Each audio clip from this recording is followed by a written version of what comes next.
It smelled of ash and overheated oil. A rolling pin lay on the dough table. Bunches of thyme were drying on the shelf, and a tightly tied skein of linen rope hung nearby, a measure for canvas and for counting knots in sacks. There was a knock on the door with a bone knocker. City sergeants stood on the threshold with a leather purse of seals and a list of names.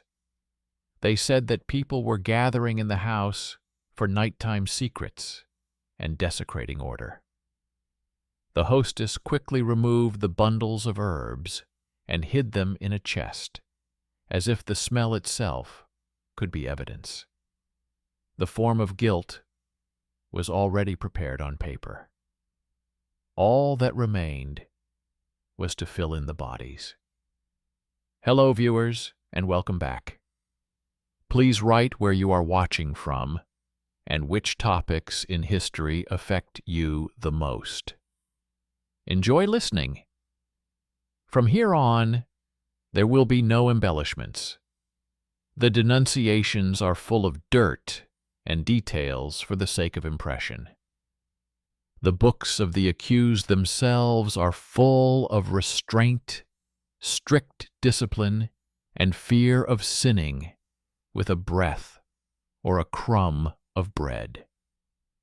In the south of the Kingdom of Franks, in the second half of the 12th and early 13th centuries, there was a community that opponents called the Cathars. Its internal hierarchy was simple: lay believers who lived ordinary lives, and perfect ones who had taken the rite of consolation and made a solemn vow. For the perfect ones, no marriage, no meat, no oaths, no touching beyond a modest greeting. Their table: lentils, soup, yesterday's bread. Their night: prayer and sleep on a hard mattress. This is not a novel of masks and secrets, but a cold ethic of renunciation. That is why hostile preaching so insistently adds what is not in the doctrine. Stories of debauchery, which are convenient to write about and easy to believe. For this fantasy to stick, you need the paper of authority. After the Albigensian Crusade in the early 13th century, the authorities established a special bureaucracy of investigations. Question books and sentence books appeared, dry columns of dates, names, and seals. In them, people repeat memorized formulas, witnesses testify, and signs of repentance are noted. Adult men and women, peasants, merchants, artisans, widows, all pass through the same wooden platform for interrogation.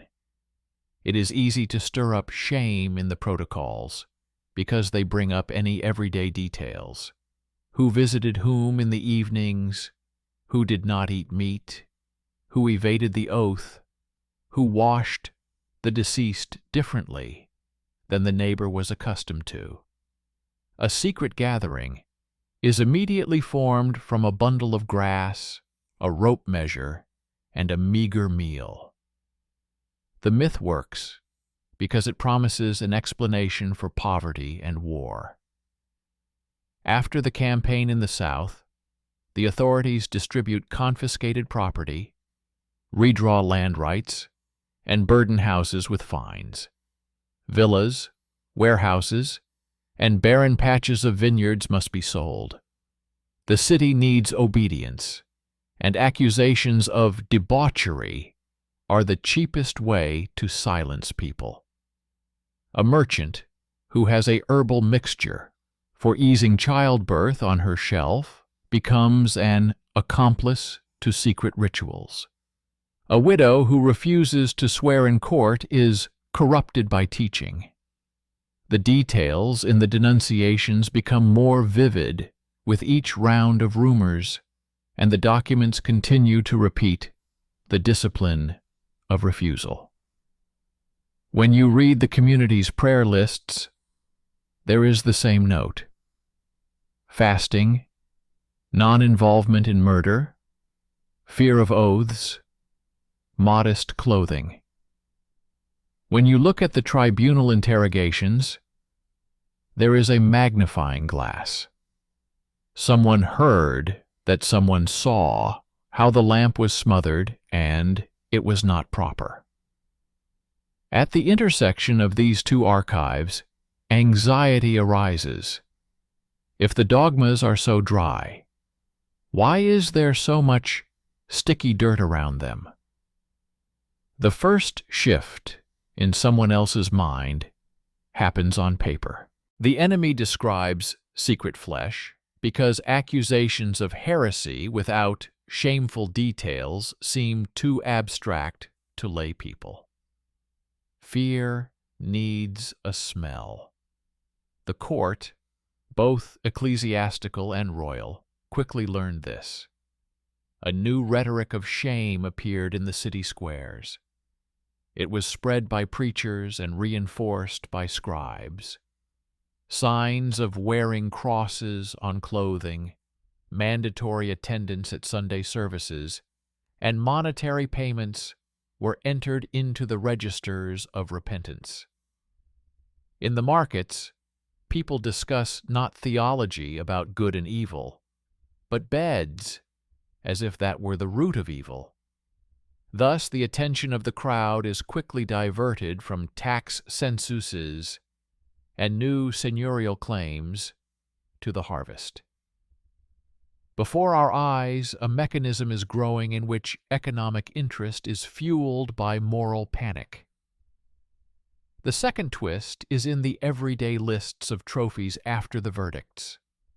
Rare is the house without a chest of small items, keys, seals, a few pieces of wax, ribbons for hanging seals, cloth labels. All this is recorded, described, double-checked, and goes to the treasury or to the patrons of the investigation. The sexualized legend serves as a lever for confiscation. In front of neighbors, it is not simply a matter of punishing misguidance. Through shame, property is seized, and influence in the neighborhood is redistributed. Thus, a bad fairy tale grows into a tangible result, an empty house and a new name in the register of owners. The third twist is in the theology of the accused themselves. Their prayer texts, copied by careful hands, draw us toward inner purity, not of the body, but of intention and word. An oath is a lie against the truth. Murder is a bad fruit. Marriage is an earthly union without mystical power. The flesh is not a source of pleasure, but a burden that must be moderated. For urban ears, this is too faded, and for repression, it is inconvenient. The diorama of debauchery works better, which can be displayed on the pulpit and repeated at crossroads. Therefore, the drier the pages of abstinence are, the richer the vocabulary of bedroom secrets grows in denunciations. Society demands vivid stories in order to forget that a sentence is first and foremost a matter of accounting. Terms of repentance, amounts of contributions, confiscations, resettlement. In this system, adults dissolve into formulas. Women who taught their neighbors how to bandage their stomachs after childbirth become convenient targets. Their knowledge seems to threaten the order of succession. Men who refuse to swear are deprived of the right to speak in court and in the bench.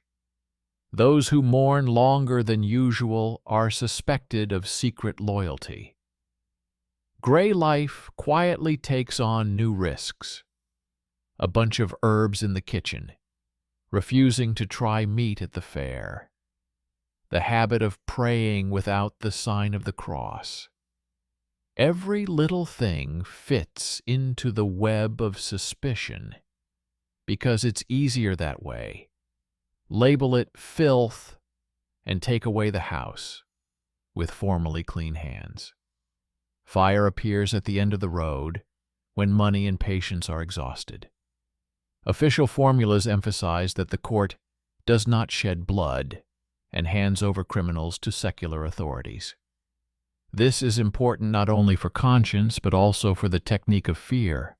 Prolonged repentance and signs of shame work for years, feeding the city with fines and demonstrations of obedience.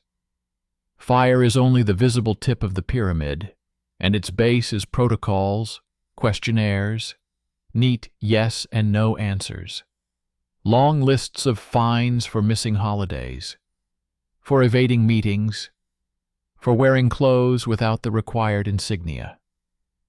The body burns for a few minutes, but the paper works for decades. The myth of heretical debauchery is appealing because it relieves society of the heavy guilt of confiscation and war, as if it were not heresy that was punished, but filth. The document answers differently. Before us is a world of strict vows and deadly boring discipline. This is the frightening truth. Not an exotic orgy, but a methodical machine that turns moral whispers into economic accounts.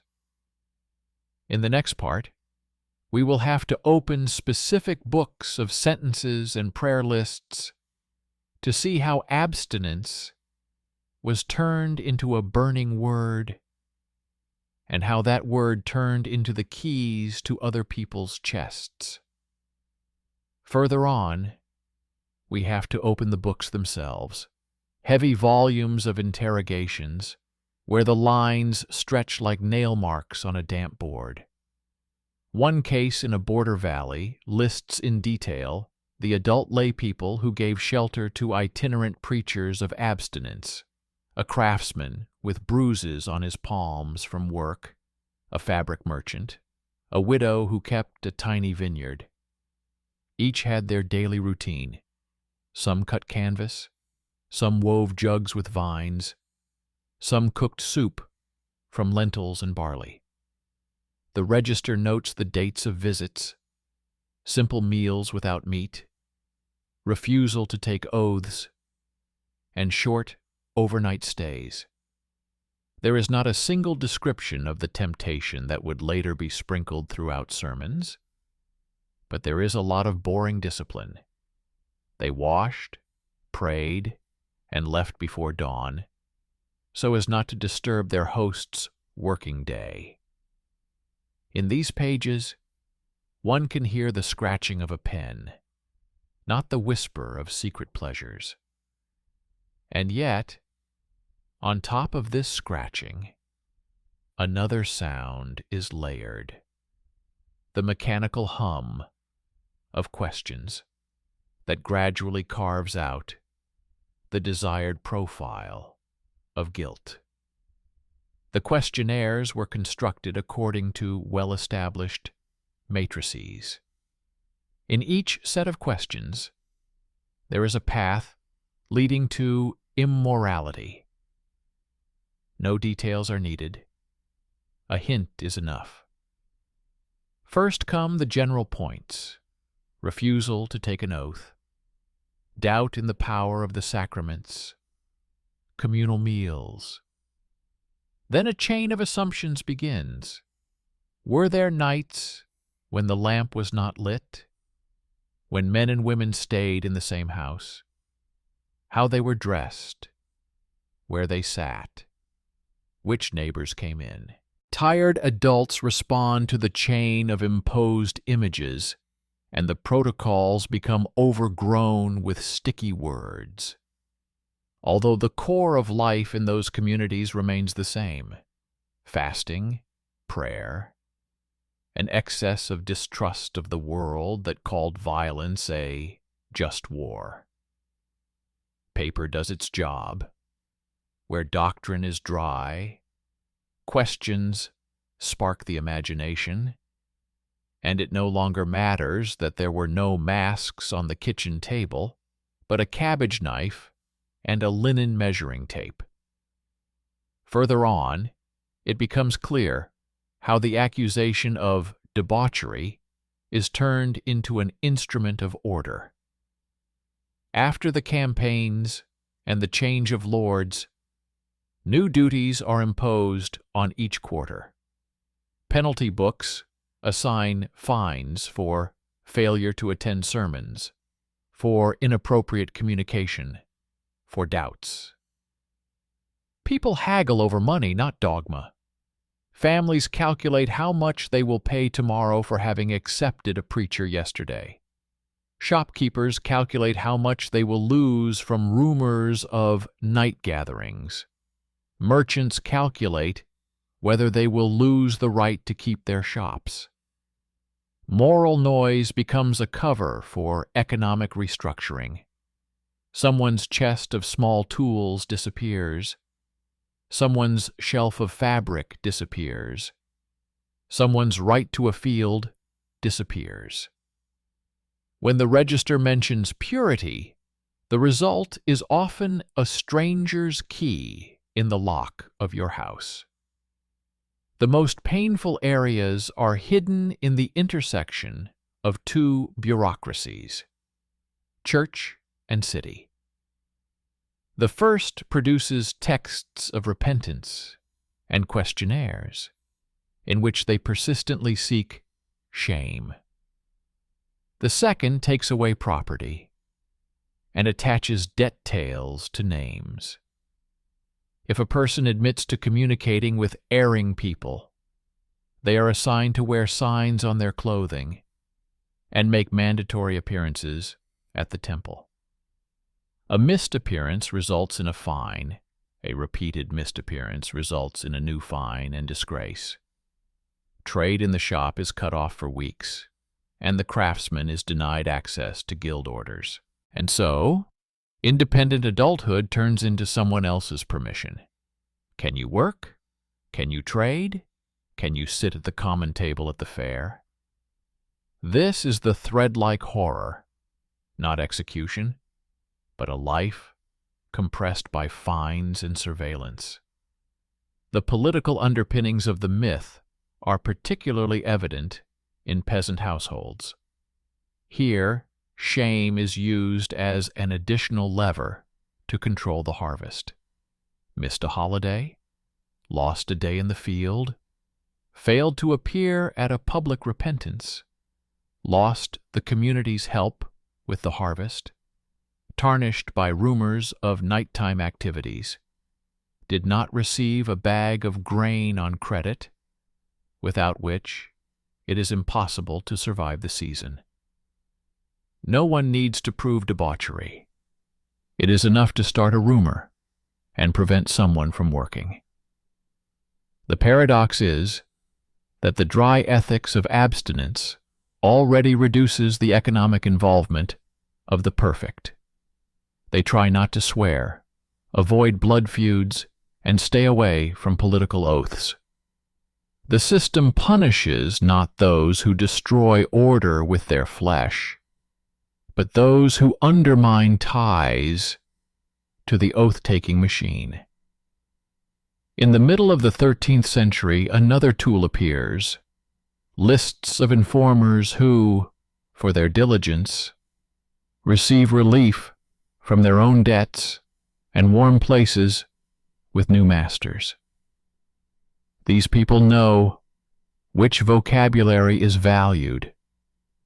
They mix the description of abstinence with ideas of filth because that is what brings dividends. The stickier the story, the brighter the informer's face on the platform. In the protocols, you read the retelling. So-and-so saw the doors close. So-and-so heard that the nights were not according to the rules, someone assured that the lamp was burning where it shouldn't be. And a little further on, a list of confiscated items and a new line about distribution. From the word shame comes the table income.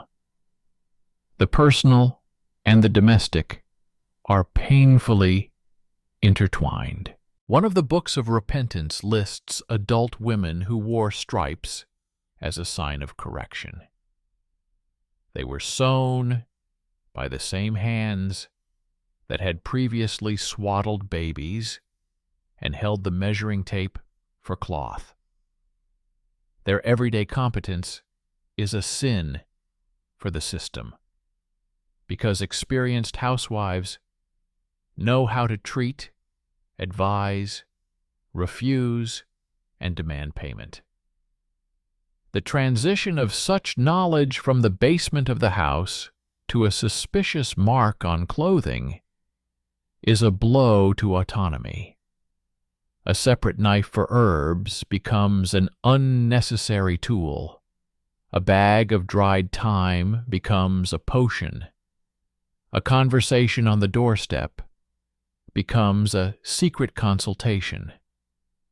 The social fabric is torn not by the whip, but by the word filth, to which everything that interferes with the rulers is tied.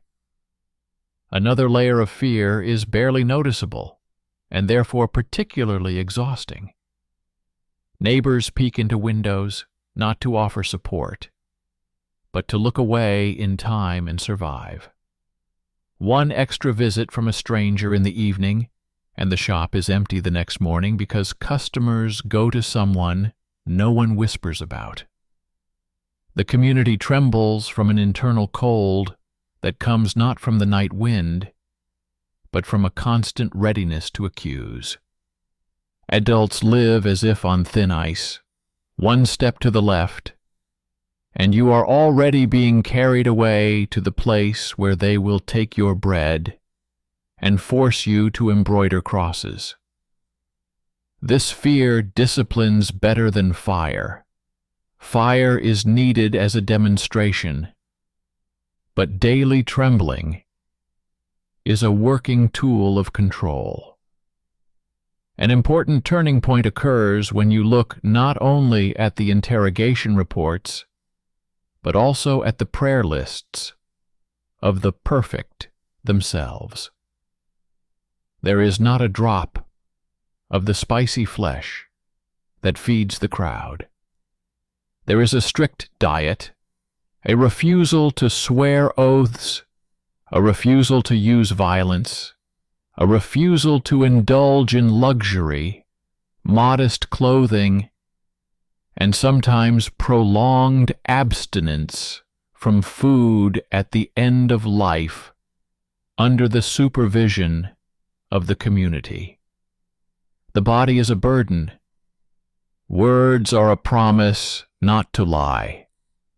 Life is a long refusal. There is no place for the orgies that they will later love so much. But it is precisely this desert ethic that makes them a convenient target. Refusal to take an oath is a challenge to the courts. Refusal to eat meat is a challenge to the habits of neighbors. Refusal to wear jewelry is a challenge to the urban hierarchy. The weight of the teaching lies not in temptation, but in the insubordination to the symbols by which power is held. Comparing these two sets of data, interrogations, and prayer rules, reveals a clear pattern. The myth promises a dirty spectacle and a convenient excuse for violence. The document shows a rejection of pleasures and a silent protest against the economy of oaths. Between them lies a corridor of repression, where the crowd is led by smells and hints, resulting in confiscations and signs of repentance. When incomes are calculated at the end of the year, no one is interested in what the perfect ate or how the laity slept. What matters is how many houses were sealed, how many pieces of fabric were used for patches, how many chests were moved from one yard to another. Filth serves its purpose. It covers up the simple movement of property. The hardest thing is to realize how little it takes for this mechanism to work again. It is enough to return sticky hints to speech, refuse to read dry registers, forget that the basis of punishment was not corrected flesh, but the discipline of the wallet and the name. In the next section, we will have to go even deeper into the specifics of parishes and markets, where townspeople were forced to wear signs, where craftsmen paid for holiday passes, where adult women with bunches of herbs hid their knowledge so as not to lose their homes. And then it will become clear why the word purity in the accusation is not about the body or faith, but about the desire of the authorities to clear the city map of foreign owners and those who do not swear allegiance. The market shows this better than any protocol. In cities where artisan streets run in ribbons from the gates to the cathedral, the system of fines and signs of repentance binds adults to visible marks as rigidly as to taxes. Cloth with stamps hangs on the benches, and the clothes of the reconciled bear cross-shaped patches of yellow fabric, 2 stripes sewn with uneven stitches. These patches are not just a reminder of the offense, but signal flags for collectors, overseers, and buyers. The merchant calculates the risk.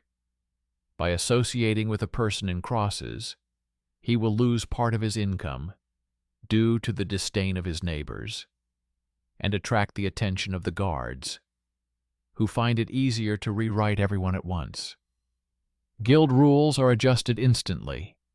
Separate places are introduced in the row where trading is only allowed after midday prayers. Certificates of purity for warehouses are required. Adults wearing signs are not allowed to work with food. Thrift and fear become one habit. People learn to take corners and quicken their pace at the doors of houses where, according to rumors, strangers have spent the night. In parishes, the scheme is even more subtle. It is not beliefs that are monitored, but clockwork movements. Who has not been to Mass for how many days in a row? Who has changed their place of lodging how many times in a month? Who has communicated with the reconciled outside the church? Overseers, chosen from among the laity, record how their neighbors live, turning the street into a diary of suspicions. Peace in such neighborhoods is like the silence of a winter pond, a smooth surface under which the ice crunches. Adult women, whose knowledge of herbs and housekeeping was considered a virtue just yesterday, are now forced to hide bags of dried mint and measures of flax in locked chests. Their competence is a subject of disrespect and envy. The ability to give advice without blessing, to treat without permission, to say no without an intermediary. Rumors leach the legitimacy out of their work and penalty books record this as correction of morals. In reality, it boils down to simple economics. Fewer independent hands means more control over wages and prices. Individual cases reveal the standard mechanics of fear. Pilgrimages to shrines are prescribed, measured not in miles but in days of absence from home, where in the meantime porridge must be cooked, sheep must be sheared, and roofs must be repaired. They are instructed to stand at the portals of temples with lit candles on holidays, although on those same days they should be trading at the fair so as not to ruin the family budget. They are sentenced to work on fortifications, to transport stones and barrels of lime. Adult craftsmen and shopkeepers are deprived not only of their income, but also of their working habits, after which they are returned to the city already beaten, conspicuous, and silent. Silence is the most reliable change that the system achieves. After several such winters, people stop talking about what they think and only talk about what they need to hand in on time and whom to bow to when they meet. The substitution of language works even more deeply. The norms of abstinence, recorded in dry lists, fasting, refusal to swear, modest clothing without adornments, are transformed into signals of secret nights. Refusal to eat meat is interpreted as preparation for the forbidden. A shared table of poor food as a cover for something else. A shared house on the road as a hint of shameful behavior. No one argues about the essence, because there is nothing to argue about. Each point has been renamed. Where the teaching is about the fight against lies and violence, the protocols are about the search for the lead and the unnecessary. It is important to note that the accusation does not require proof of specific carnal practices. A trail of hints is enough to impose sanctions and redistribute property. This is how the moral apparatus became an economic press. A single language of suspicion translated any scene of everyday life into a tariff. In wealthier cities where records are kept more diligently, at the end of the year, the balance of those who have been reconciled is calculated. The result is a neat table. So many adults wear badges, so many are obliged to make pilgrimages, so many have paid fines, so many shops have remained closed. These figures are layered with others: planned work on the walls, delivery of stone to the gates, additional fees for light in the temple. The purity declared in sermons becomes the purity of the report: collected, marked, completed. Hidden in this coldness is the disturbing honesty of the era. No one is interested in the inner world of those who have been labeled misguided, because it does not bring in revenue and does not maintain discipline. A twist that is rarely noticed can be found in the manuscripts of opponents and mentors for interrogation. Pamphlets and instructions like to repeat the same stories about nights, secret meetings, and desecration of the sacraments. These plots flow from text to text, as if the circumstances were repeated, unchanged from city to city and year to year. A recognizable formula is a convenient tool. it is easy to substitute any names and addresses into it. If we remove the rhetoric, it becomes clear that it is not scenes from life that are repeated, but interrogation techniques. This hall of mirrors produces real evidence where there is only a template for an answer. And once again, myth wins out over document.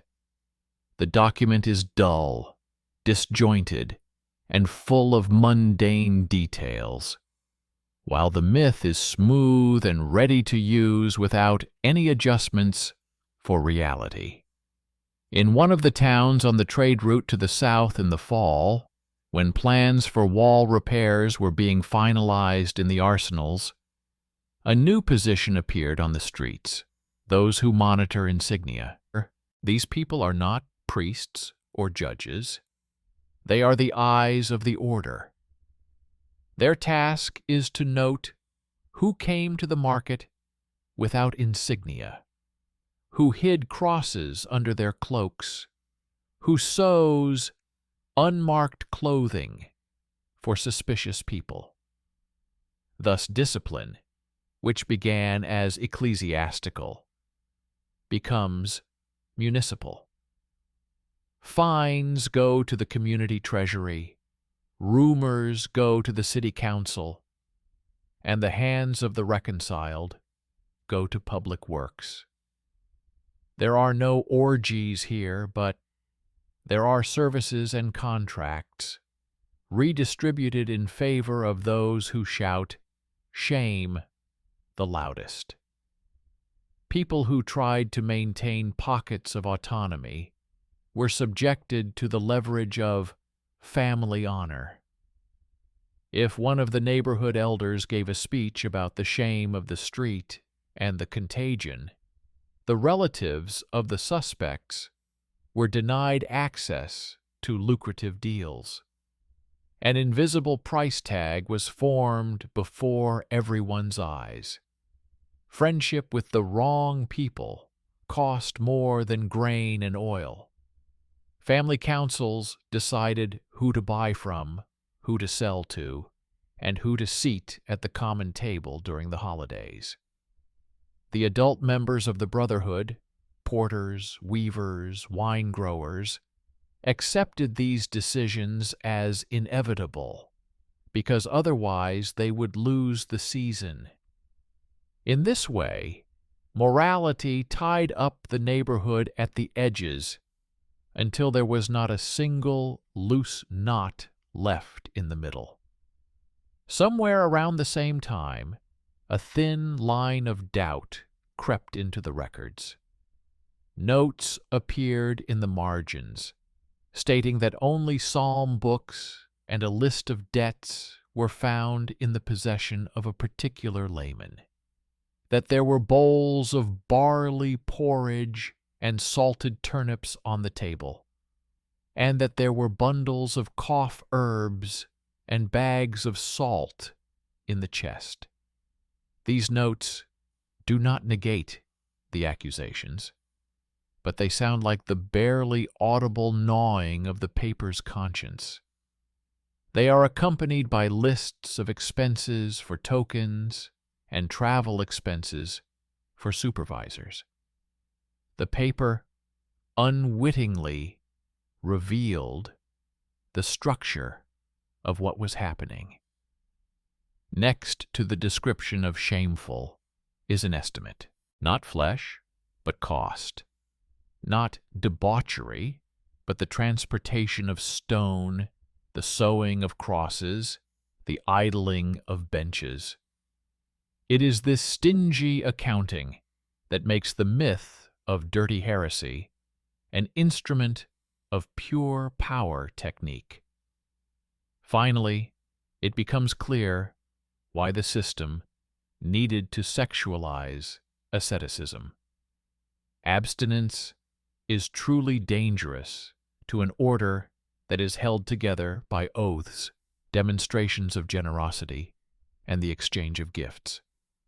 A person who does not publicly swear and does not participate in feasts looks like a stranger in the circle of loyalty. To make him punishable not for silent refusal, but for being a monster, it is necessary to inject a sticky mixture of dirt and secrecy into the narrative. Then everyone who punishes will not be squeezing out otherness, but cleansing the city. This is where the coldness of the era lies. Purity as punishment, abuse as lubricant for the transfer of property, repentance as a catapult for labor. This is how a bridge is built from text to treasury, from treasury to walls, from walls to silence. Next, this scheme must be brought out into the open, where everyone can hear it, to the fairground, to the doors of the cathedral, to the guild meetings. There, on Sundays and holidays, the names of those who had to wear the signs were written down. There they explained where they should stand and how long they should remain silent. There they collected contributions and distributed work. And there it is easiest to see that heresy as filth is a rhetorical machine into which human anxiety and economic calculations are fed, and obedience is produced as the output. If you look at this machine not through the eyes of myth, but through the eyes of a document, the colorful scenes disappear and gray conditions remain. Clocks, labels, cues, receipts, locked chests, and adult fatigue that no sermon can cure. The continuation becomes clear when the investigation leaves rhetoric and enters the home. The raids do not seek out the unnecessary. They make inventories, beds, chests, sacks of grain, cauldrons, hooks, laundry baskets, bundles of linen, bundles of herbs, dough boards, oven shovels, clay bowls, small credences with keys. The word suspicious appears in the margins of the inventory, and they attribute to it what at other times would be called prudence: a supply of crackers for the road, a water skin, coarse gray clothing without luxurious trimmings, cropped hair, small bags of salt and thyme sewn with soft stitches. The mature simplicity of things suddenly becomes evidence. When the only book in the house is placed on the table, it is rarely anything other than psalms, hagiographies, or instructions on abstinence. But the formula of the investigation requires not meaning, but repeatability. Everyone has been found to have the same thing. Therefore, it is a network. Thus, the custom of modest food and restraint is declared a network.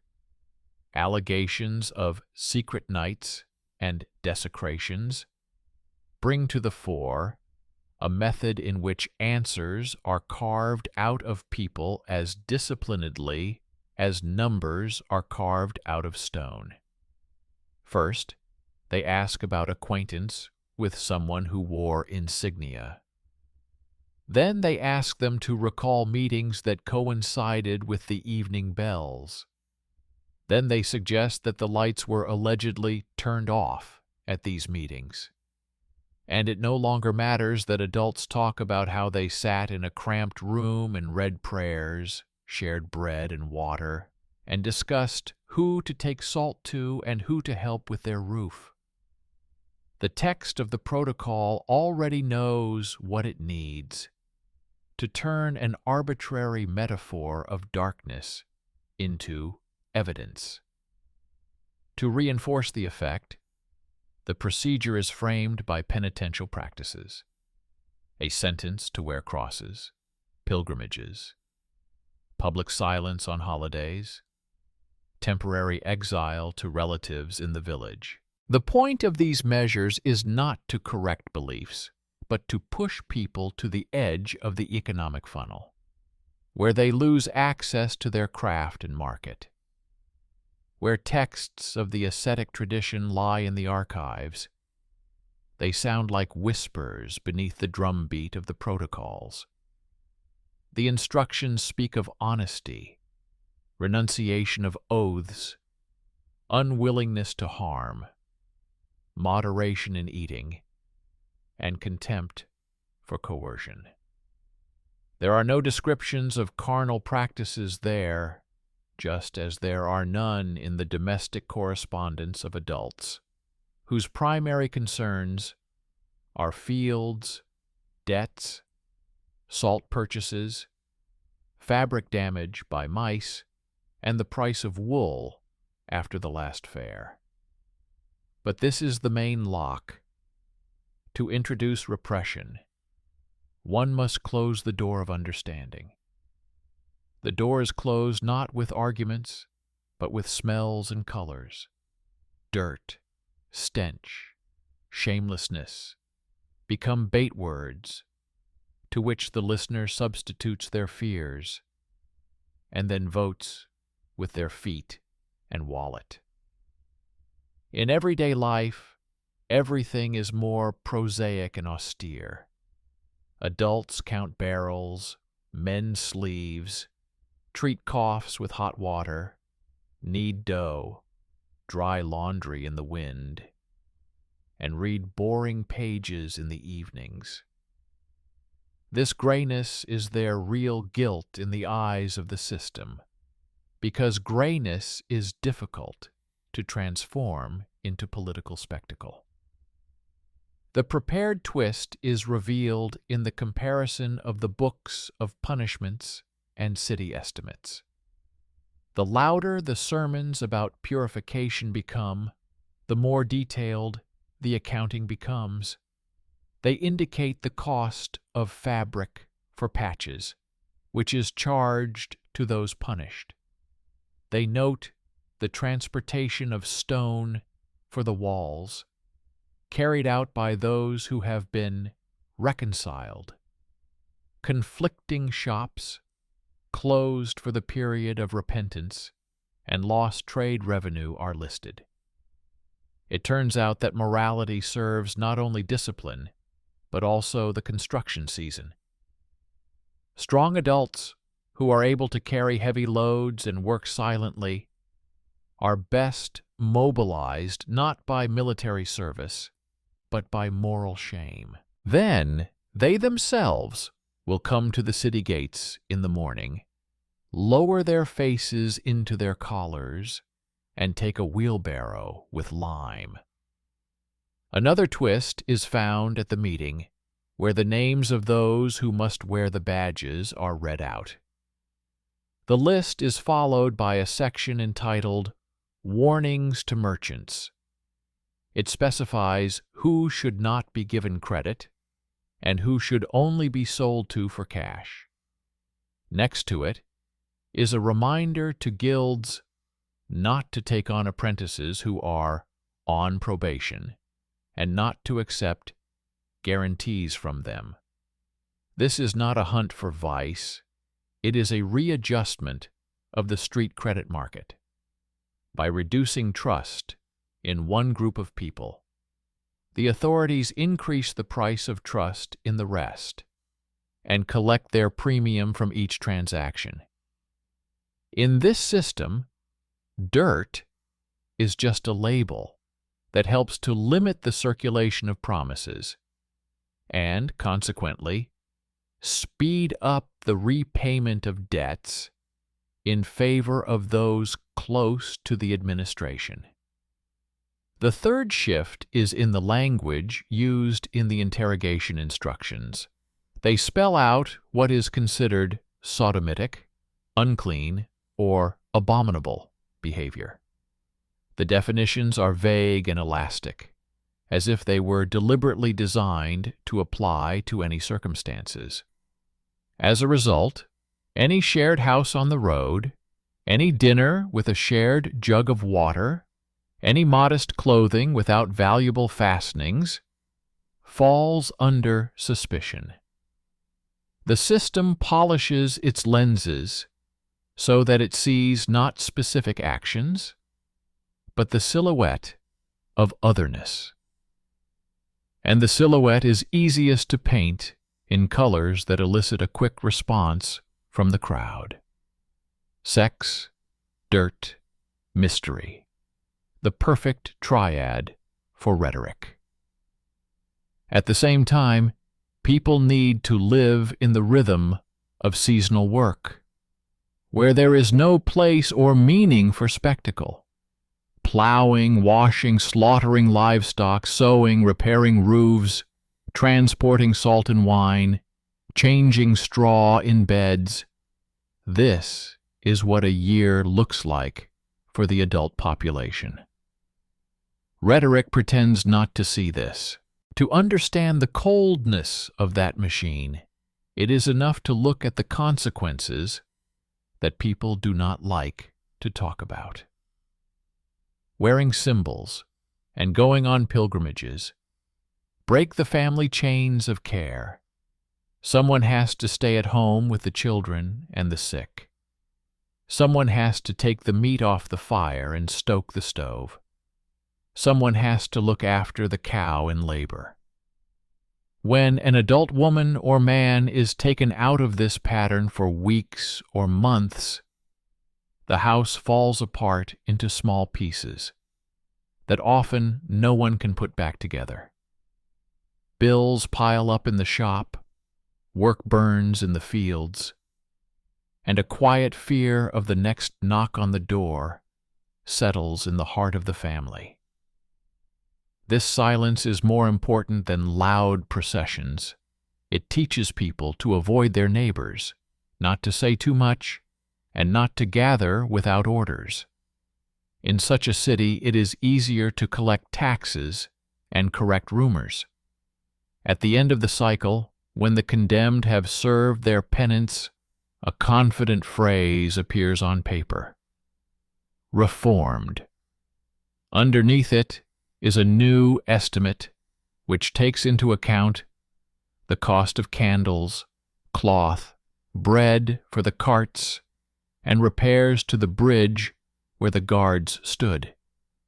Beyond the report are broken ties, ruined shops, and old people who never returned to their former occupations because they lost their skills without daily practice. No orgies, no vivid scenes of vice, which pamphlets are so full of. Just a long ribbon of everyday life, ground down by the wheel of discipline. And yet, in this mundane torment, resistance is brewing. It is not noisy. It is dry and paper-thin. It begins with notaries accustomed to mindlessly copying formulas, starting to leave gaps in the text. They insert reservations about according to rumors and according to neighbors, carefully noting that nothing was found during the search except books, coarse clothing, and herbs. In other cases, they note that the surroundings are similar to the home of a devout widow, or the room of a craftsman who loves order. These small phrases, disrespectful to the myth, are the first cracks. They are echoed by city doctors, who write that the arrested are often exhausted from fasting and meager food, rather than the fumes of vice. They too can be accused of leniency, but the paper tolerates it because everyone needs a doctor. Thus, a layer of notes appears, from which later doubts grow. From another perspective, it is clear that the recurring stories about horrible gatherings are needed to quench the collective thirst for the theater of punishment. The fervor of the crowd organizes the role of each. Clergymen explain, city guards escort, laymen point fingers, judges fill the treasury with fines and labor. Adults are assigned a portion of the audience and a portion of the participants. The word purity replaces the word obedience. This is the key to understanding. When purity becomes synonymous with organization rather than truth, it begins to be measured by badges and receipts rather than justice. Then filth is not a sin, but uncontrollability. And yet even in such an order, there is room for human choice. Somewhere, a deacon dissuades the council from introducing new mass badges because there are already enough hands to repair the bridge. Somewhere, the Bakers' Guild quietly disregards the ban on reconciled people working in kitchens because the bread must be ready by dawn, and someone has to knead the dough at night. Somewhere, with the judge's consent, a notary exchanges a pilgrimage for the payment of a candle tax and the purchase of medicinal herbs for the almshouse. Formally, this is all within the framework of punishment, but in essence, it is the return to people of pieces of time and labor without which the house and the neighborhood cannot be maintained. These tiny decisions show that myths can be stopped, not by shouting, but by the quarrelsome, stubborn prose of everyday life. It is this prose that is the best defense against sexualizing rhetoric. When what you see before your eyes are not pictures from pamphlets, but copies of inventories listing boilers, wooden spoons, sacks of flour, simple belts, branches of medicinal herbs, scraps of coarse fabric, and torn mittens, the scene of shamelessness disappears, and the scene of labor remains. When it is not suspicions that are taken into account, but the hours of work on the walls, carts with stone, repairs to roofs and bridges, then it becomes difficult to sell the crowd a fairy tale about secret knights as an explanation for all their misfortunes. A city is built not on gossip, but on the repetition of useful movements.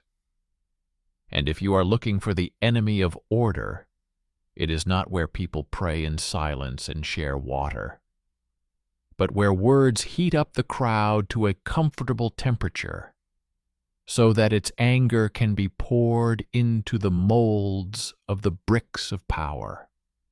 Further on, the story will move to the moment when this machine, well coordinated and confident, will collide with its own transparency. It will have to explain why, of all vices, it is most willing to see those that are easy to draw with a pen and easy to collect with a coin. It will have to face documents that contain no dirt, but rather abstinence, and streets where there is almost no spectacle, but rather heavy adult fatigue. And then the myth of debauched heresy will turn out to be what it always was, a convenient frame into which colorless pictures of economy are inserted to make them more enjoyable for the viewer to look at.